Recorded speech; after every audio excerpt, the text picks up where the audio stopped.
Broadcasting live from somewhere in the Shadow Realm, this is YuGiOh Duel Links Talk. Here's your host, Doug Dimmaduel. Hey there, and welcome to another episode of YuGiOh Duel Links Talk. Today we're going to take a look at the new mini box that came out, Land of the Titans. And this one came out on May 11th in 2017. It's got a lot of hype going on. I've seen that they've incorporated it into a few new duel challenges, and they've also managed to include them in the Duelist Challenge event that was just going on during the second week of May. So I just wanted to go and take a look at some of the cards that are involved in this box set. I see a lot of potential. It seems to be a very beast-heavy, oriented type of deck. It seems like there's a few key plant cards as well. So, without further ado, we're just going to start by taking a look at the two ultra rares in this set and just start going through some of these here. So, the first card is Yellow Baboon, Archer of the Forest. It is a level 7 beast-type monster with 2600 attack and 1800 defense. When a beast-type monster you control is destroyed by battle and sent to the graveyard, you can remove from play 2 beast-type monsters in your graveyard to special summon this card from your hand. So, this is it's a nice surprise to your opponent if they don't realize that you have this in your hand and you're running a beast-type deck, and they think that they're hot stuff because they ran over one of your monsters, and Yellow Baboon just happens to show up onto the field because you had a few beast monsters lying around in your graveyard. Well, this could be a game changer for you. I think it's just all around a fantastic card and definitely one worth having if you're running one of these decks. Next ultra rare is Green Baboon, Defender of the Forest. It's another level 7 beast monster with 2600 attack and 1800 defense. If this card is in your hand or graveyard when a face-up beast-type monster you control is destroyed and sent to the graveyard, except during the damage step, you can pay 1000 life points and special summon this card. In my opinion, 1000 life points is a pretty small price to pay to get a monster this strong onto the field after one of your beast monsters are destroyed.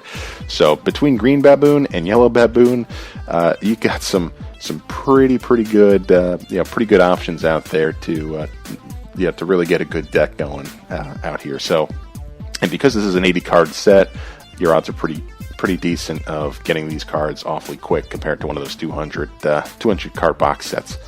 So, and then I want to go through some of the super rares. You have Talia, however you want to pronounce that, Princess of Cherry Blossoms. It is a level 8 plant, 2800 attack, 1200 defense. This card gains 100 attack for each plant-type monster you control. Other plant-type monsters on the field cannot be destroyed by card effects. So this is an excellent card if you're running a plant-type deck. I've seen a few of them, but with Talia, Princess of Cherry Blossoms, that just will really solidify your deck as well, if that's the kind of one that you're running on here.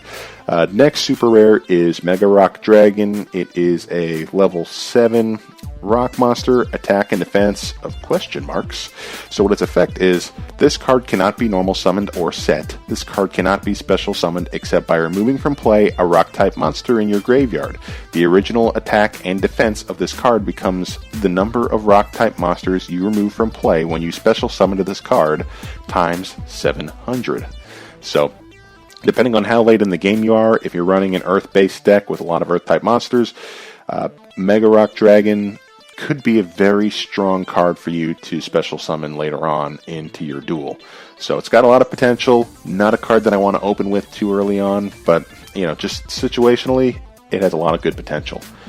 Next, you have Gearfried, the Swordmaster. It is a level 7 warrior, 2600 attack, 2200 defense, and its effect is cannot be normal summoned or set.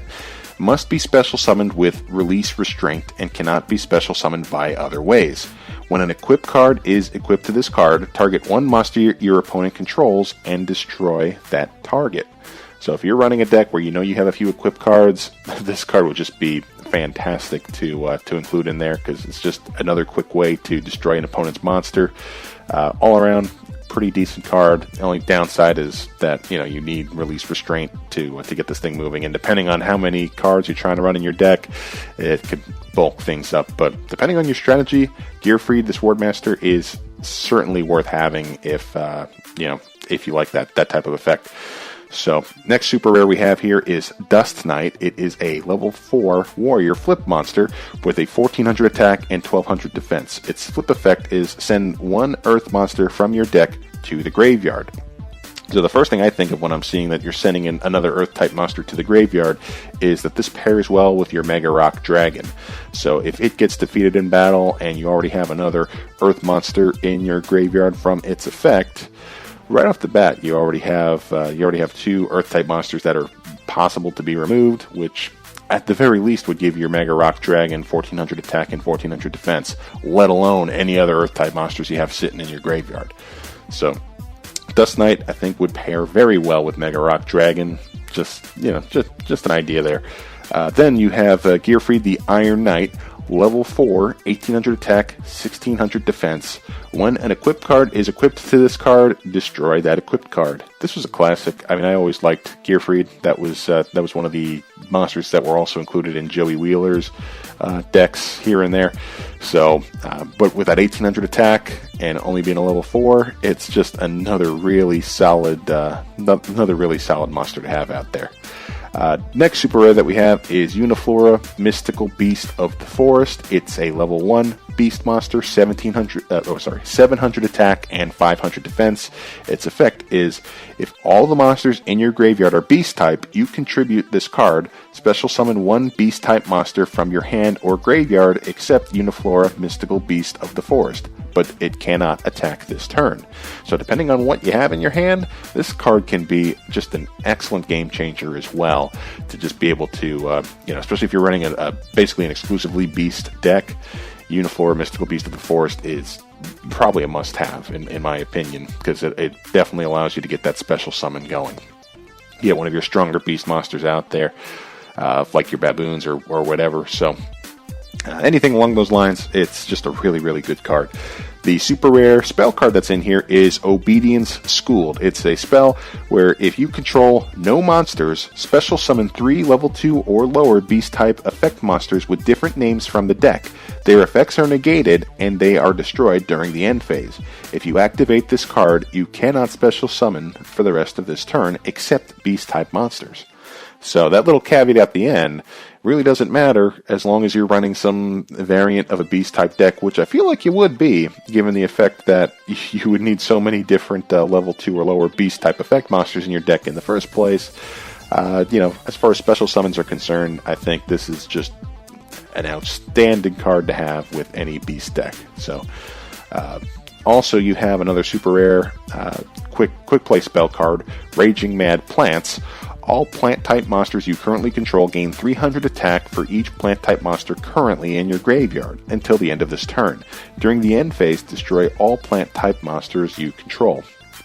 So it's got a pretty interesting trade-off in the fact that even if this is later on in the duel, you can really boost your plant-type monsters' attacks and possibly just end the game on some solid attacks.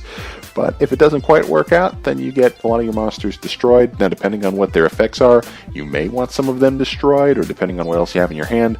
But Raging Mad Plants, I could see a lot of the pros and cons to running this one. But for plant-type deck, I think it's a pretty solid super rare. So, anyway, that's pretty much it for the ultras and the supers. You got quite a few different plant and rock beast type rares that are sitting in there. So feel free to go through a lot of those. But I'm taking a look here at Mogmole. It's a rare level 2 beast monster with 800 attack, 800 defense, and when this card on the field is destroyed and sent to the graveyard, you can special summon it from your graveyard in face-up defense position. You can only use this effect of Mogmole once per duel. So, you got a lot of pretty decent rares. You also have Playful Possum, level 2. During your main phase, you can destroy this face-up card on the field. The opponent must control a monster with a higher attack than this card for you to activate and resolve this effect. During your standby phase, if this card was destroyed by this effect, you can special summon this card from the graveyard. So, you got quite a few decent rares out of this deck as well, that it seems like you're you're playing a lot out of your graveyard, and your strategy involves a lot of sending cards to the graveyard, possibly getting cards back out of the graveyard, a few special summons involved with all of that. So, but also taking advantage of, it seems like, a lot of lower level beast type monsters. I remember in one of the challenges having Nimble Musasabi as well, which was pretty helpful. Having multiple copies of that in one of those duel challenges, because it allows you to really just run over a monster on your opponent's side of the field with only an 800 attack. So if you have strong enough monsters, you could do some serious damage. So I mean, again, the strategies are endless, and there are some cards that you're kind of scratching your head at, but there are a lot of really solid cards within this set as well. Definitely highly recommend going out there and picking up some packs of this. Again, it's only 80 cards. Only 80 packs within this box set. So it's just one of those kind of things where you can get all the ones you want, reset the box, and keep on doing that until you get however many copies you want of some of those supers and some of those ultras. I think there are some sales going on right now, so take advantage of the sales if you're the kind of person who likes, who prefers to spend a little bit of money in the game to get more packs. Then definitely take advantage of the sales. There is one going on right now. So, but with that, that was just a quick overview of Land of the Titans. This one is a pretty solid box set, and I can see why people are getting excited about it. So, with that, that's it for today's episode of YuGiOh Duel Links Talk. Thanks for listening. If you have anything that you want to add, or anything within Duel Links that you want to bring to my attention to talk about on a future podcast, just reach out on Twitter at YuGiOh Deck Talk. It's all one word, at YuGiOh Deck Talk, and that's where you can find us on Twitter. So anyway, that's it for today's episode. We'll see you next time. Take care. Join us on Facebook. Go to facebook.com/YuGiOh Deck Talk. Tell us about the decks you want to see broken down and analyzed. Discuss strategy and new cards. Meet other duelists. It's all on the YuGiOh Deck Talk Facebook page. Like it today.